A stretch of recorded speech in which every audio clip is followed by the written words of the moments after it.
Europeans, created by the Europeans, put in their system. You see? Then they say the fourth name they use is the same as Dead Sea Scrolls, is Eusebius Pamphili, or Eusebius of Caesarea. That's never, they say, a 4th century historian, church historian, meaning the Roman Catholic Church. In the 4th century, there was no Christ. So how can you have a Roman Catholic Church? How can you have a Eusebius Pamphili? Caesarea. All fictitious names. False and fictitious names. Spurious names. Okay? Then the next thing is that the Dead Sea Scrolls are written for what is known as the Hebrew or the Neo-Hebrew alphabet. There's never been no Hebrew. There's never been no Jews back during the time of antiquity. Judaism is the last of the 3 major religions to come into existence. See? They attribute to Josephus Antiquities, the writings called Antiquities of the Jews. Just a moment now. Antiquities of the Jews. Against Adrian. And so forth and so on. Okay? So the Dead Sea Scrolls, without me going into a classroom dissertation, I can give you more, is a 20th century European faith trying to sustain these various religions out here in the eyesight of the world masses. Don't fall for it. And what was your next one? Yeah, I was pertaining to general masses. Okay, what did you say?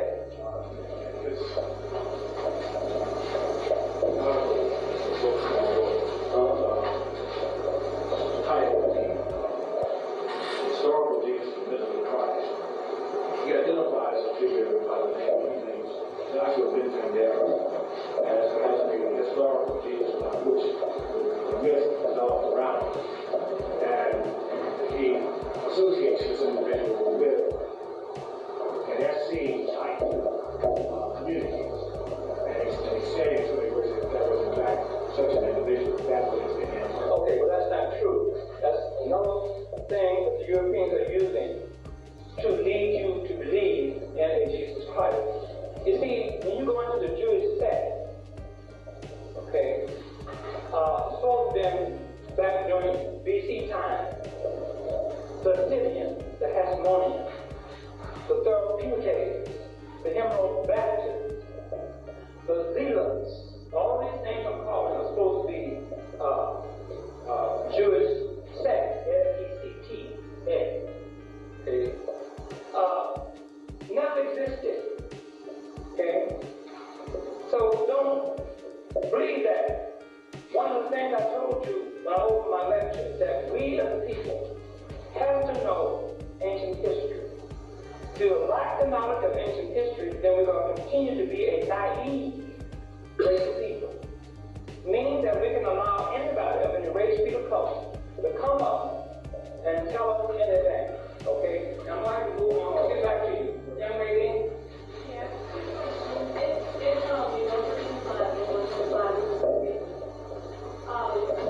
What is the original man, where the man comes from, and second part, do you believe that the world will never come to an end, or will it continue this way, this way?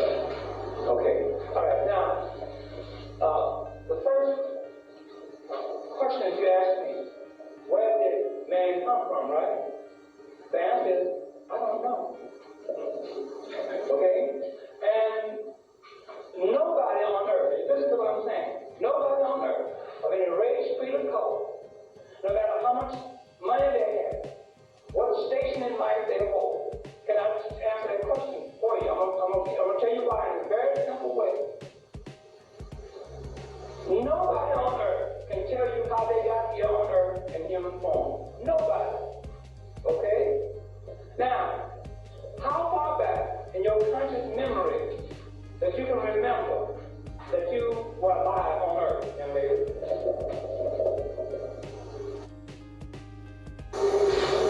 About what now? About 3 years old. So from 0 to 3 years old, you have no conscious memory of yourself, do you?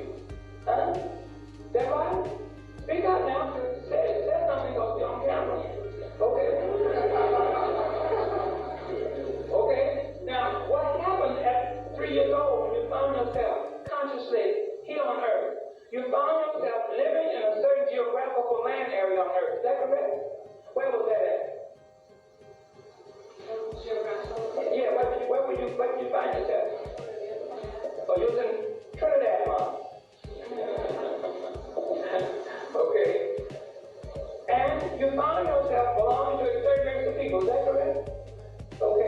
Now you multiply your experience with every human on earth of all race, creed, and color.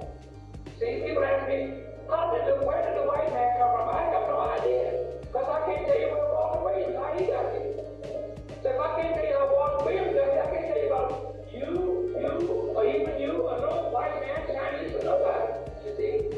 So the answer to your first question is nobody can tell you or give you that answer. The answer is a mystery. Okay? Now, the second question that you asked me, do I think that the world will come to an end? The physical world, no. The world of the European, yes. Okay? If we as a people find our way back to ancient Egypt, where our ancestors' great culture was cut off, we can do that. Because the Europeans, when they walked into Egypt, and they discovered this beautiful, gorgeous, great, in awe civilization that our ancestors had created, they wanted to be made part of that. And they set out to put themselves up as a god so we can worship them. They also set out to destroy the institution of our ancient Egyptian ancestors. And they destroyed it all the way down to the foundation. And they used that foundation to build themselves an institution on. But the Europeans built themselves an institution using our ancient Egyptian ancestors' foundation of lies, deceit, murder, injustice, corruption, mythology, and perverted scholarship. Is that true? Let me hear something loud now. Is that true? Okay then, you should be clapping. Stop speaking, all that kind of stuff. Give me some whistles and stuff, okay? That's true. No, the world won't come in. But the people, the consciousness will come to a higher level and connect back with our ancient Egyptian ancestors. And that, in turn, will destroy the European institution. See? Okay? All right? See, we cannot destroy the European institution physically with guns because he is the master scientist of war. Can't do that. But we can destroy his institution with our mind. Okay? When they come up and say, Socrates said so-and-so, never been a Socrates. Plato said something, never been a Plato. Aristotle said, never been a Aristotle. Herodotus, never been a Herodotus. Homer, never been a Homer. And all those other Greek non-existent names. Okay? But you got to have something to replace that. Why? But there are no Socrates, no Plato, no Aristotle, no Herodotus, no Homer, Pythagoras, and all those other Greek names. Why? The question has to be asked, if these names existed in human form, then what alphabet did they use to write this? You see? Because the Greeks had no alphabet. And all these Greek names had no alphabet prior to Alexander the Greek coming into Egypt, forcing the Greek language on our people. And our people, the ancient Egyptians, were the only people on earth with a writing system. They had 3 alphabets. And they took one of their alphabets and applied it to the Greek language. And that alphabet was a phonetic alphabet. It is misnomer today called a Greek alphabet. You see? And our scholars, our African scholars, are going around talking about the Greek study of the ancient Egyptians. No. First place, like I told you, our ancestors did not take savages into their sacred society. They took the illiterate people, they handpicked their own people to come in there. They couldn't, if they took the Greeks in there, they had to teach them A, B, C, D, E, F, G. They're not going to run no kindergarten.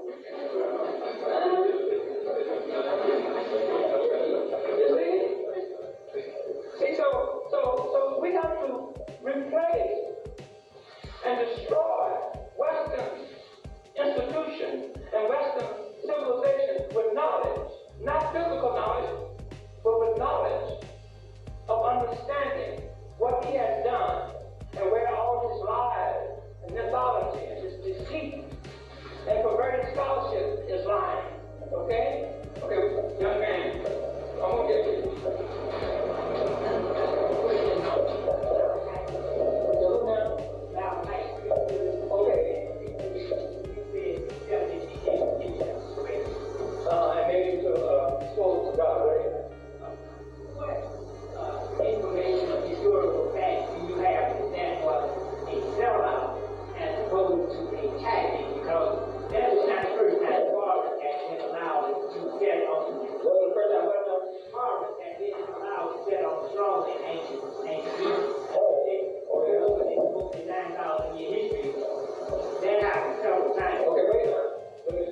Egypt. Is that correct?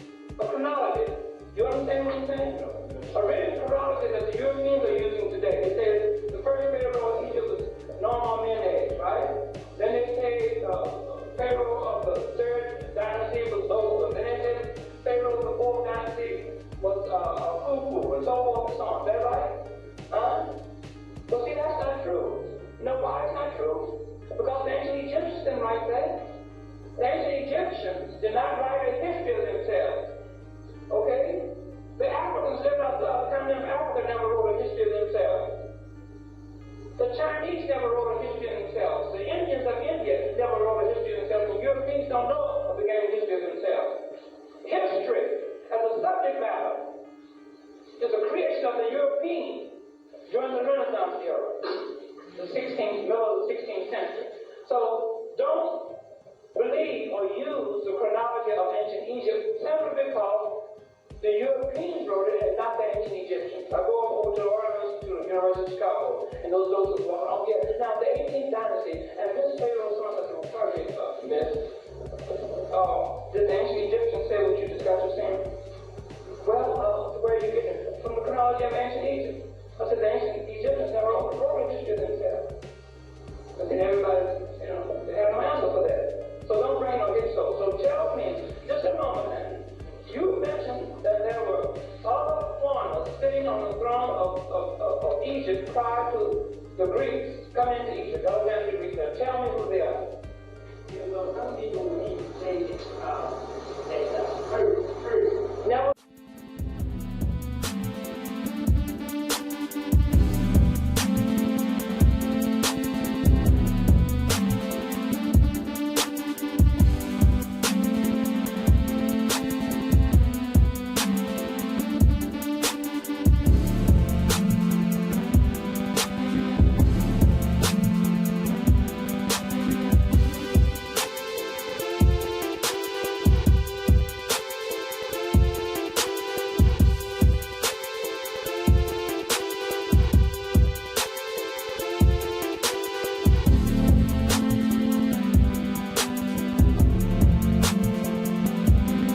Okay, that will keep you going for a while.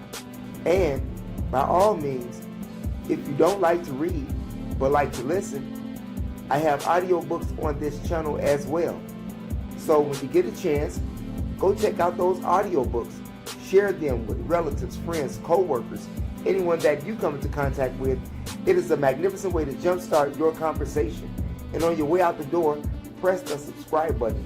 Hit the notification bell and the word all to ensure that you can get notifications when I upload videos on YOUTUBE. Also, press those condiments, the like and the share. Share the information with relatives, friends, co-workers, anyone that you come into contact with. It is a magnificent way to jumpstart your conversation. Thanks for viewing, and never give up on your DREAMS.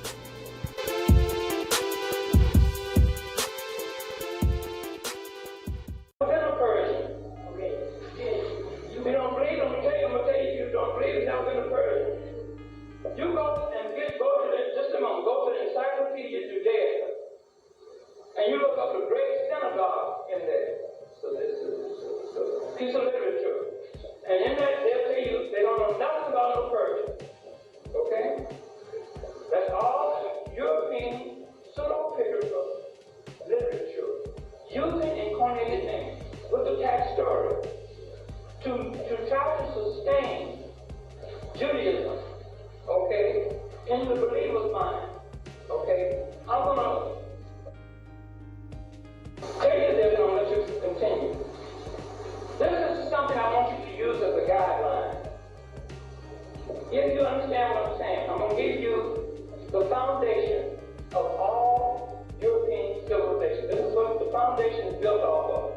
Listen, it's built off of pseudo-pictorial literature. The word pseudo-pictorial means false and fictitious, spurious literature, using incarnated names. All you incarnated names like I did Henry. Everybody remember me? Incarnated Henry? Making a body for it, with a flesh on it, attaching a story to it to make it real. Okay? With narrative stories attached to it. That's base foundation of European history and civilization, non-civilization. Of course, then they take these stories, like Arnetta was saying, and predate them.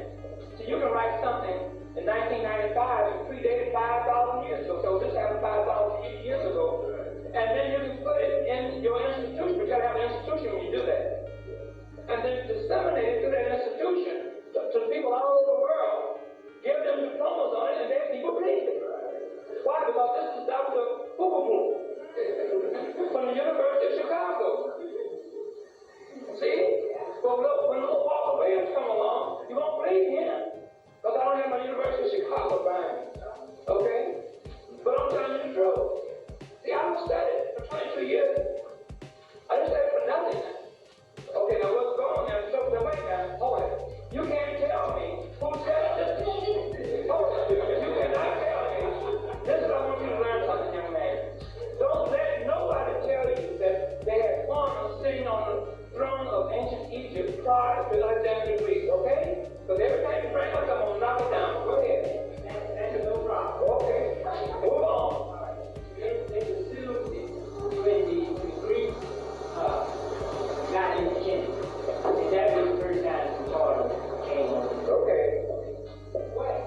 Why do you draw the conclusion that the acquiescence on the part of the Malachi priesthood was unatomical as opposed to a tactic? The tactic that they used was that another? Do you understand my question? Yeah, I'm trying to answer the question. It may be that they might have been so conscious that they might have understood that it would take 2,000 years for the country to come back for us their descendants to claim our inheritance on that country. So, I mean, you follow what I'm saying? I understand what you're saying. Let's understand this. When the Europeans came in,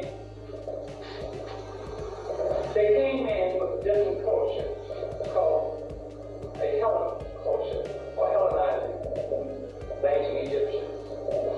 Part of that savage culture that the European Greeks brought in was a very brutal and savage type of culture. And the ancient Egyptians were not used to that type of treatment, that type of brutality, etc., etc. So yes, you can rationalize and say, well, they tried to appease this Torah rule, okay? But in so doing, out of ignorance, you see how much destruction it has done to us as a people. And you have to also understand, why did the exterior public religious community refuse to accept that image as a God? Fought against it for 751 years. You see?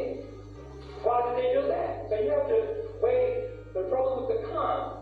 You had one group over here who was getting the favor from the Greeks and the Romans. Then you have another group over here, the red troops, ancient Egyptians, said the hell with you. Okay? So you have those two. So you have to understand the pros and cons. That's my answer to you. Let me get some, we're going to try to get some due culture. Yeah. Go ahead, young man. The Coptic Christians of Ethiopia, are they descendants of the ancient Coptics you're talking about in the book? Yes. They're descendants of that. They are ancient Egyptians. Yeah, man. Should we use the word Kemetic to describe you instead of using the word Egyptian? Okay. Where are you getting the word Kemetic from? Well, this is the word I learned from Professor George. Reverend George Houston. Okay, so okay. Here's my answer to that is this. I've asked people, this is not the first time I've been asked that question. I asked them, where are you getting the name Kemetic from, or Kim from? They're telling me from the hieroglyphics, okay? And I come back to them and tell them that the hieroglyphics has never been deciphered. So you can't get that from the hieroglyphics. See, because they're saying that the word Kim or Kemetic means black land. Okay, and the people of the African community feel good about that. Okay, I'm not going to let you feel good based on a lie. Okay? They're saying that they're getting the word Kim or Kemetic, Kemite from the hieroglyphics. I shoot back and say, well, the hieroglyphics has never been deciphered. Okay? So if the hieroglyphics has never been deciphered, then you cannot get no Kim from the hieroglyphics. You have to come a different route. And they so far haven't come a different route to tell me how this word Kim came about. Now I can tell you how the word Egyptians come about, or Egypt came about. It was coined by the Coptic Egyptian speaking Greek. A lot of times people in the audience say, Mr. Williams, they get all indignant because they don't like what I say about their religion. You speak of the ancient Egyptians, yes. That's a Greek word, yes. Explain that to me.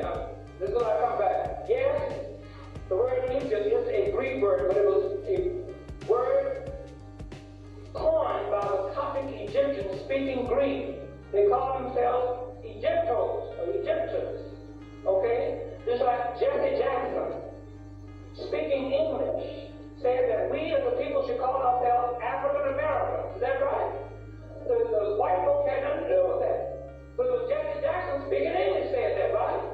So you got to find out where the word Kim comes from. Okay? Young lady? It's in my book. No, I haven't said that. Phonetic.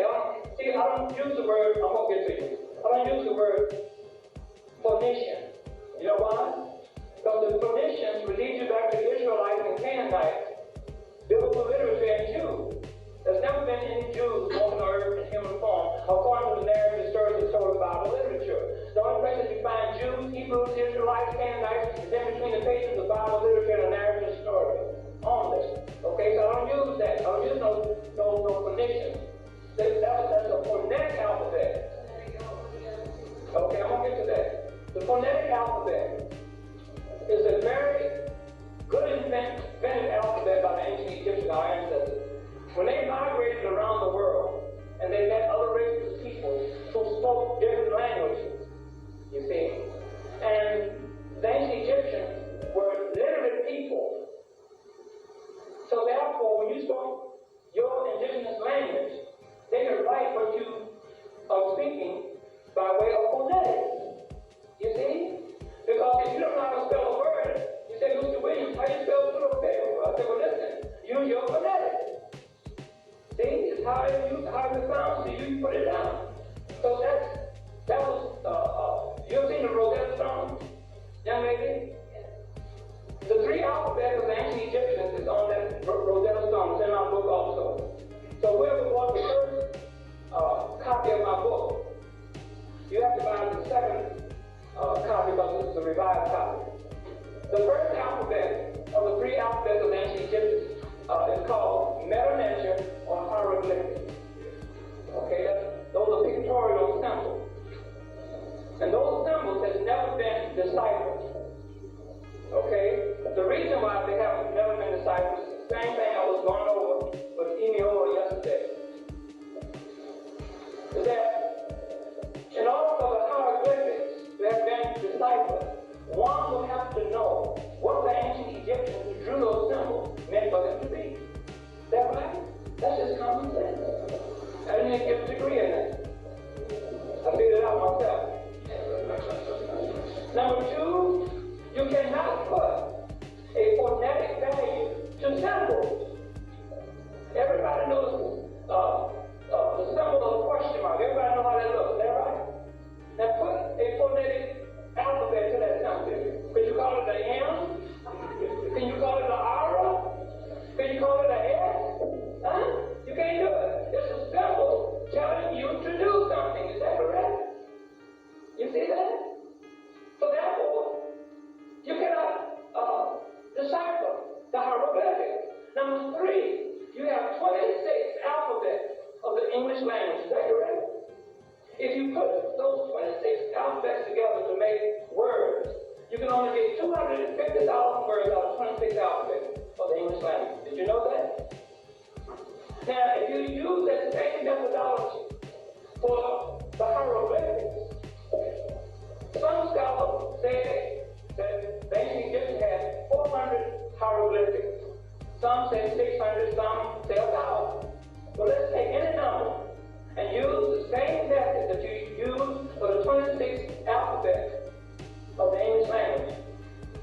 The 26 alphabets of the English language, like I mentioned, you put them together to form words, you go to 250,000. So can you imagine how many words if you put those symbols together? It will go up into the millions, wouldn't it? Okay?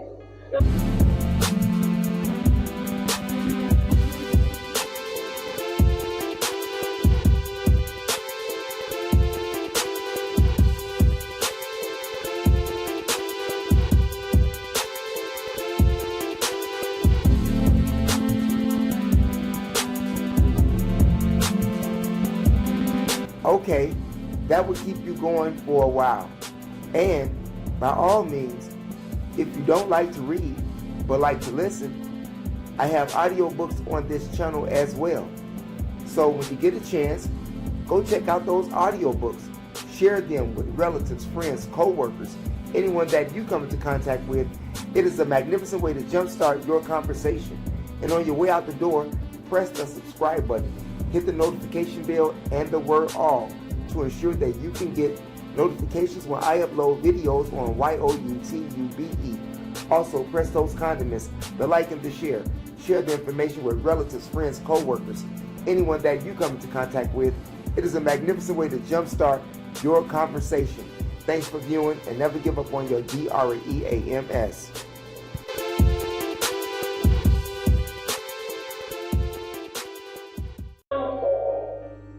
Do you know, at this very moment that I'm talking to you, that the Chinese speak Chinese, is that right?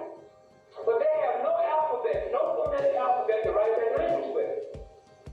Chinese cannot write their spoken language phonetically or alphabetically. They have symbols, don't they? Okay? So if symbols could be applied to a spoken language, then the Chinese would use those symbols to write their language with. When they use those symbols, they don't tell you what to do, give you a direction. How many people in this drive? Raise your hand. Okay. When you went to take your driver's test, you were tested on knowing the symbols, is that right? And when they put up a railroad crossing up there, they don't want you to put down no cue. They want you to identify what the symbol is saying. Huh? You see? So the hieroglyphic is the first writing or the first alphabet of the ancient Egyptian, which has never been deciphered. You see that? And the second alphabet of the ancient Egyptian is called today hieratic Demotic. And guess where that alphabet is being used and called today? It's called the Arabic script. You see that? The Arabic script. The Arabs never had no alphabet. They were illiterate. They were Europeans. But in 1079, the Seljukian Turks, overrunning the Saracen Arabs, who was monophysite Christians, forced a new language on the Coptic Egyptian. That new language is known today as Arabic. And the Coptic Egyptian were the only people on earth who had a high civilization and who could write and read. And they applied the hieratic Demotic alphabet that we know today as the second alphabet of the ancient Egyptians to the Arabic language. These are our ancestors who did that. I'm not going to let anybody of any race, creed, or color take anything away from my ancient Egyptian ancestors because of my ignorance. Okay? And that's how these Arabs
scholar, the ancient Egyptian metonychia hieroglyphics has never been deciphered. I just told you why. Okay? And when I go to the University of Chicago and speak to those so-called Egyptologists, which is no such thing as an Egyptologist, they're good Egyptologists, they tell me how the Great Pyramid was built. You're an Egyptologist, huh? If you're an Egyptologist, tell me how the meaning and of the hieroglyphics. They can't do it. When I go there and tell them that the hieroglyphics has never been deciphered, they are teaching the decipherment of the hieroglyphics. You know what they say? You're right. I don't get no argument from them. My argument comes from the Negro scholars. Because they're using what white folks said. I don't use what white folks said. I deny it and take back the control of ancient Egypt out of white folks' hands and their institution. Okay? Because let me tell you something. Long time ago, I've been studying for 22 years. And, you have to go along with a white hand and a red kid and a dog and running around and, till you find your way, I went over to University of Chicago to take a hieroglyphics class. And I'm sitting up in there. I didn't know what I know now. I didn't have what I knew. So I'm sitting up in this class, and I got a funny feeling that came over me. And this is the feeling that came over me. It says, what the hell am I doing here? Letting a white man tell me about something about my ancestors. Huh? I'm a fool. And what he's telling me is not true. But I'm sitting up there, little fool Walter Williams, descendant of ancient Egyptian, letting a white man tell me about the assignment of my ancestors' writing. Okay, no, so Dr. Ben and those others are using white folks' decipherment. Okay, so don't believe that.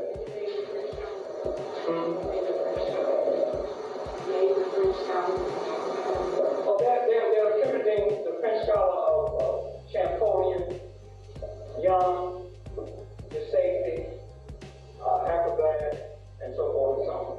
So that's what they use. Okay. This is a new one.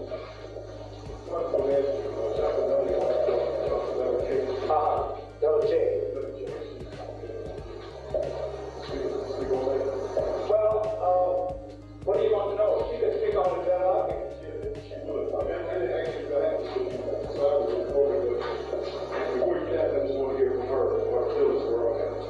Okay, I'm going to try and get her up that she's kind of shy and things like that. And she said, well, you were invited, not me, and I didn't hear all of that, so I had to live with her. So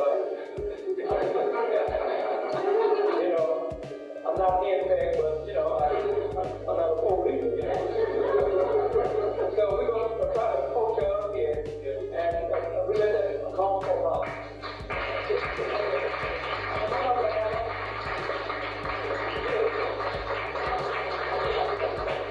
So, what do you want to know? Ask about the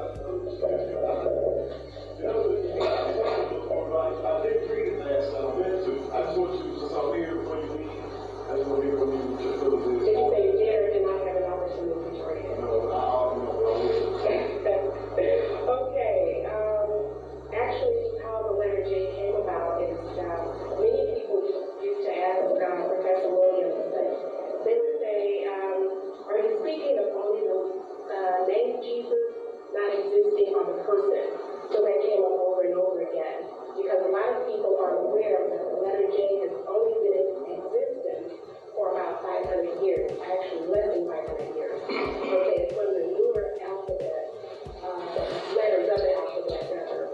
J as well as U. Those are relatively new. So I decided to do a little bit of research because, as Walter explained, Sarasa has had a number of different names. And one of the names is Isis, or some of you might say Yeshua, if you're familiar with the Hebrew pronunciation. So, in looking up all of that, I learned that the letter J evolved from the letter I. Okay, that's how we get Jesus today. And it used to be Isis. Just like we have the name Julian today, it used to be Julian. Okay, so there was no J. In some of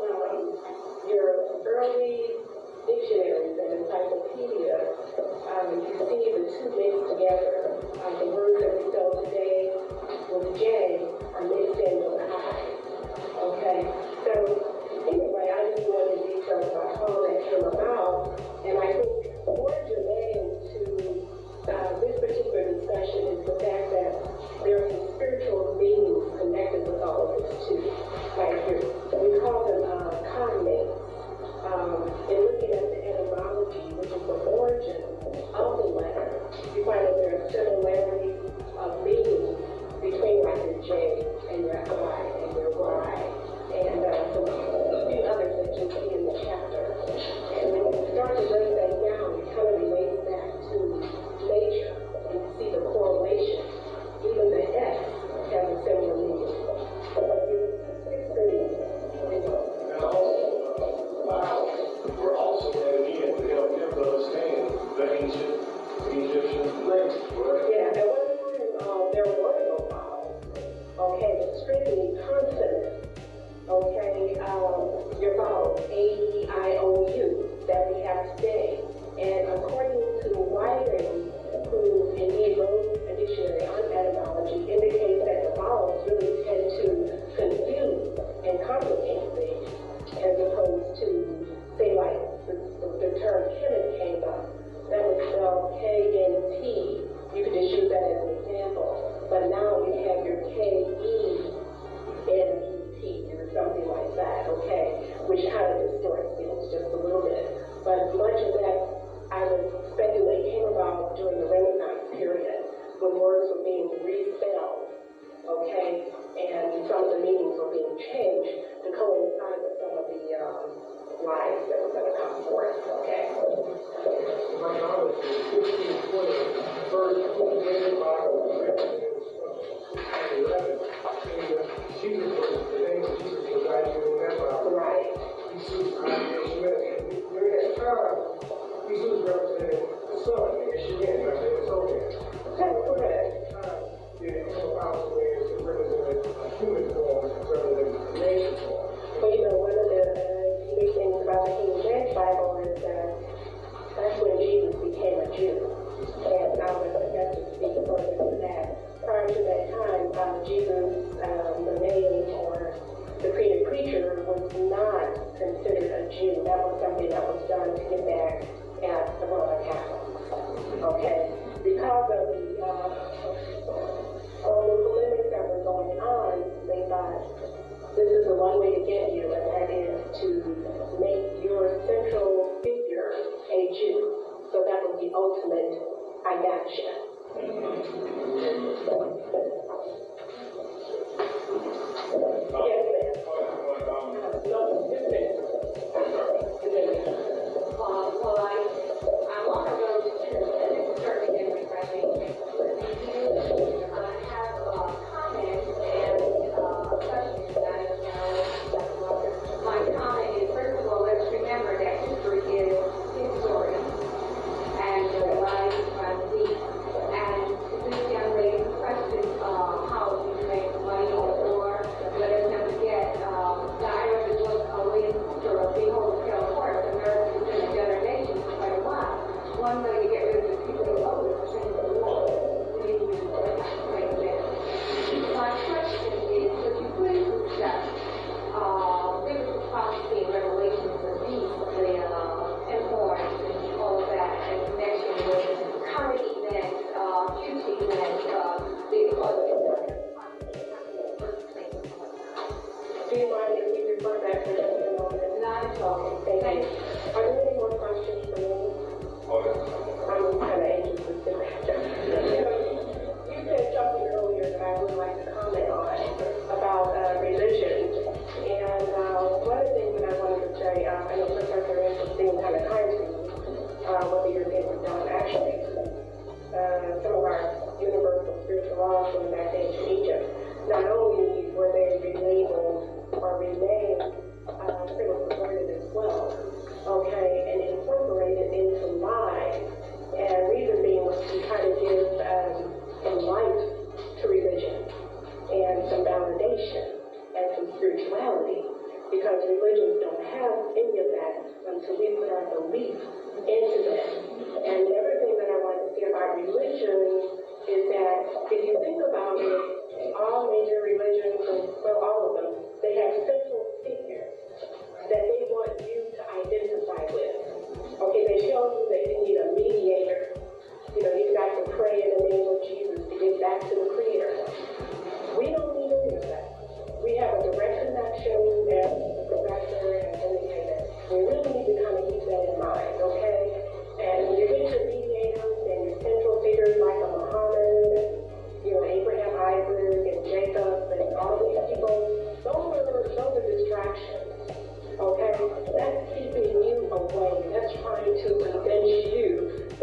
do indeed need a religion to get back to your own spirituality.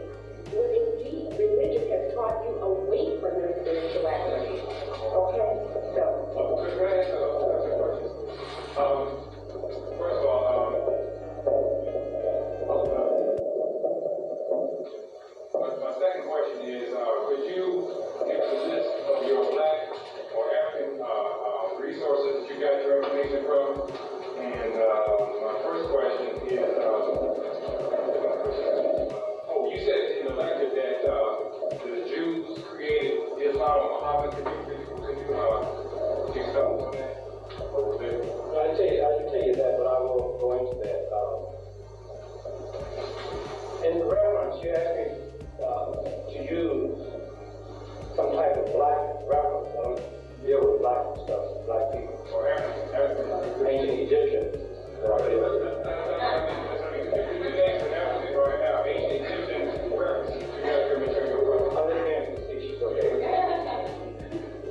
I'm real serious on that. I only use one. That's Education of the Negro by Carter G. Woodson. The reason being is that all of these African scholars are going to white folks get mixed up. So I go to white folks too. So you said there's no African scholars that has any information about our things that you would call out? I wouldn't say that. See, I wouldn't say that. Woodson just talks about, basically, miseducation, how we're miseducated, how we're using miseducation to miseducate our people. But I'm talking about we need to go back into in order to get straight, like we're trying to do here, to just dispel all our beliefs and stuff like that. We need some black or African or ancient Egyptian sources that we can go to, other than the white people. So we can get because we don't know what to do with white people's stuff. But you probably get a lot of your information from us. But see, I get that stuff and destroy it. So if you want a person of African origin, then you start with Walter Williams. Right. Yeah, I am. Where did you get your information? I said I got it from white folks. But I destroyed them. Just a moment. I said I got it. I'm telling you the truth, lady. I get it from white folks, but I analyze it and destroy it. That's what I do. That's my part of destroying Western non-civilization. Okay?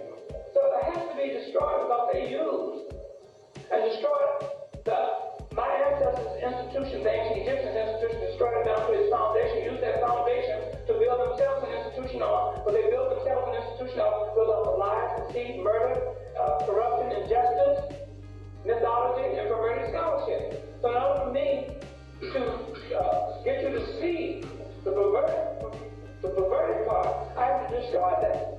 So that destruction starts with Walter Williams. Okay? And then there are other scholars of our community who have bits and pieces of it, but then I said to them that they have put a lot of misinformation into our community. I heard John Henry Clark say something very profound. Dr. Clark got up at Kennedy King College in Chicago, and the first thing out of his mouth, he says, we have to stop allowing people, no matter who they are, to bring misinformation into our community. Okay, who they are? Again, I want you to love Chick Anthony Diaz. Chick Anthony Diaz brought some misinformation in our community. And I'm man enough to have a scholarship to say he did and identify. Chancellor Williams brought a lot of misinformation into our community.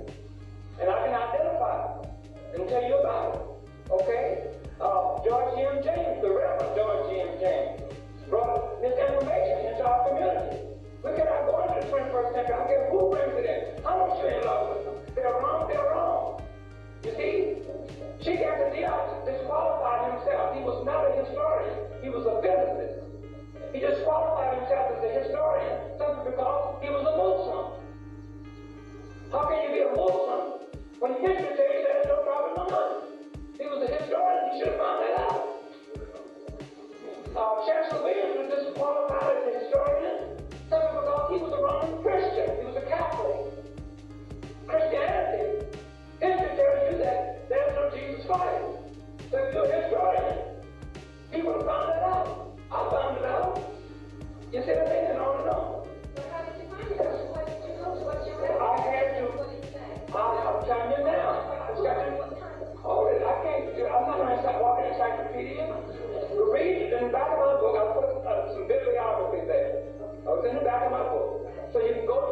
resources. But I can't tell you every book I went to during my 22 years of research. I've been doing this 22 years.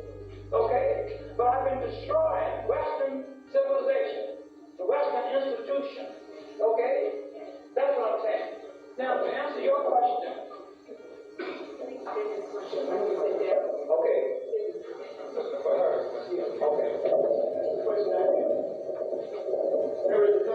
Don't know what to read? You can start here.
Okay, that would keep you going for a while.